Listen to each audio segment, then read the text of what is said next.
10টা টাকাই আছে, টাকাটা দান বাক্সে দিয়ে দি। ভাই 20 টাকা দেবেন? ও ভাই, আমার কাছে 10 টাকাই ছিল, ওইটা তো দান বাক্সে দিয়ে দিলাম। আপনার কাছে টাকা নেই? কষি যে ভাই, এই দান বাক্সে টাকা দিলে কি হয়? দান বাক্সে টাকা দিলে কি হয়? এই দান বাক্সে টাকা দিয়ে ওই আল্লাহর কাছে বললে আল্লাহ মনের ইচ্ছা পূরণ করে। সত্যি ভাই? মনের আশা পূরণ হয়? হ্যাঁ ভাই, কি সত্যি। করছেন ভাই? আল্লাহ যদি মনের আশা পূরণ করে, তাহলে এই দান বাক্সে আমিও টাকা দেবো। আরে আরে, কি করলে তুমি? তোমার কাছে তো এমনি টাকা নেই। ভাই, আল্লাহ যেন আমার মনের আশা পূরণ করে, এই জন্যই তো দান বাক্সে টাকা দিলাম। কি বলো? তোমার মনের ইচ্ছা কি? ভাই, আমার মা অসুস্থ, প্রতি মাসে মেলা টাকার ওষুধ লাগে, আমি সেগুলো কিনতে পারিনি।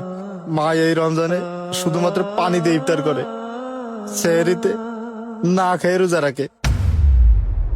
আমি চাই ওই আল্লাহ আমার এই মনের আশা পূরণ করুক, আমার মা যেন অন্তত একদিন ভালো কিছু খাবার দিয়ে ইফতার করতে পারে, এক সপ্তাহ যেন ঠিক মতো ওষুধ খাতে পারে। ভাই, আপনার মনের ইচ্ছা কি? আমার একটু কন। আমার আর মনের ইচ্ছা ভাই, শোনো ভাই, ওই আল্লাহ তোমার মনের ইচ্ছা পূরণ করবে। ওই আল্লাহ তোমার এই দানকে কবুল করেছে।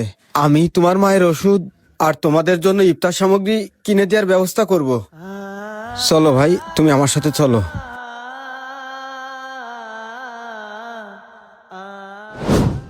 আসো ভাই, তুমি এখানে বসো। আরে বসো। মুসা, কি অবস্থা, ভালো আছো? হ্যাঁ, ভালো আছি।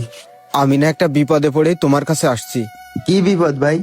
বলতেছি, যদি কিছু মনে না করো তাহলে আমারে কিছু টাকা দাও, আমি তোমারে 2 দিনের ভিতরে দিয়ে দেব।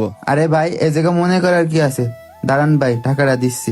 এনেন ভাই, টাকাটা নেন। আচ্ছা দাও, অনেক উপকার হলো ভাই। আচ্ছা ঠিক আছে ভাই, বলতেছি আর একটা উপকার কি করা যায়? কি উপকার বলেন ভাই? আমার কিছু ওষুধ লাগবে। কি ওষুধ লাগবে বলেন ভাই, সমস্যা নেই, আমি দিচ্ছি। আচ্ছা বলতেছি, এই যে ভাই, তোমার মায়ের জন্য যে ওষুধ লাগবে তার প্রেসক্রিপশন আছে? হ্যাঁ ভাই, আমার আমার কাছে আছে। এই যে। কই দাও, আমার কাছে দাও। এই যে ভাই, এই ওষুধগুলো লাগবে। এই শেষের ওষুধটা না দিলে হবে না, ওইটা আছে ভাই। তাহলে এটা বাদে বাকিগুলো দিয়ে আচ্ছা দাও। ভাই, আপনারা দুজন বসেন। আচ্ছা ভাই, আমি ওষুধগুলো তুমি এখানে দিচ্ছি। বসো। আচ্ছা, আল্লাহ তুমি এই ভাইটার মনের আশা পূরণ করে দিও। তোমাকে কতবার বললাম আমার ওই নতুন আউটলেটের জন্য একজন ম্যানেজার প্রয়োজন, এই কাজটুকু তুমি এখনো করতে পারলে না। ভাই, সার্কুলার ছাড়া এভাবে লোক পাওয়া অনেক কঠিন।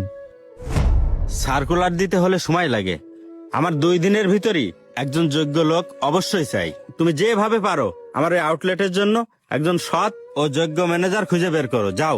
ঠিক আছে ভাই। এই যে ভাই, এইখানে তোমার মায়ের ওষুধ আর রমজানের কিছু ইফতার সামগ্রী আর বাজার আছে। ছেলেটার মনের ইচ্ছা তো আল্লাহ পূরণ করে দিল। আল্লাহ, ঈদের আগেও কি আমার কপালে চাকরিটা নেই? জানি না এই বেকারত্ব নিয়ে আর কতদিন পরিবারের বোঝা হয়ে থাকবো। ও ভাই, আপনি এরকম কি ভাবতেছেন? না না ভাই, তেমন কিছু না। আচ্ছা শোনো, তুমি তোমার এগুলো নিয়ে বাড়িতে চলে যাও, ঠিক আছে? আচ্ছা ঠিক আছে। আর তোমার চলে মাকে যাচ্ছি। ওষুধগুলো ঠিক মতো আরে খাওয়াবা। মইনুল, যাও তুমি তাহলে। এখানে? আমি ভাবতেই পারিনি এইভাবে তোমার সাথে আমার দেখা হয়ে যাবে। আমিও তো ভাবতে পারিনি ভাই যে আপনার সাথে আমার আবারও দেখা হয়ে যাবে, কিন্তু আপনি এইখানে? ভাই, এখানে আমার নতুন বিজনেসের আউটলেট, সেখানে আসছিলাম। তা তুমি এখন কি করছো? কি আর করব ভাই, চাকরির চেষ্টা করতেছি। এই ভাগ্যে এখনো চাকরি জোটেনি। কি বলো ভাই, তুমি এখনো চাকরি পাও নাই? আচ্ছা শোনো, আমার নতুন আউটলেটের জন্য একজন ম্যানেজার লাগবে। তুমি চাইলে কালকে এই পোস্টে জয়েন করতে পারো। আর হ্যাঁ, বেতন কত চাও আমাকে বলবে, আমি সেটাই দেব। কি বলতেছেন ভাই, সত্যি? এই নাও আমার ভিজিটিং কার্ড, অবশ্যই আমাকে কাল কল দিবে। আচ্ছা ঠিক আছে ভাই। তোমার মতো সৎ লোকই আমি খুঁজছিলাম। আমার এই আউটলেটের জন্য অনেক ভালো হবে, আমার কাজের চাপও কমবে। বাকি কথা কাল হবে। ঠিক আছে ভাই। তাহলে আমি এখন আসি। হ্যাঁ, ঠিক আছে, কাল তাহলে দেখা হচ্ছে। ইনশাল্লাহ ভাই। ভাই, আমি জানতাম না আপনার মনের আশা কি ছিল, তবে আমি বুঝতে পারছি আল্লাহ আপনার মনের আশা পূরণ করেছে। ভাই, আল্লাহ কারো দান বৃথা যেতে দেয় না।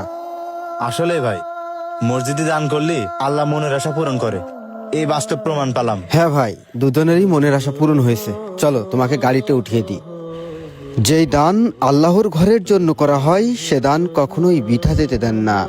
একদিন না একদিন সেই দানের প্রতিদান ঠিকই ফিরে আসে।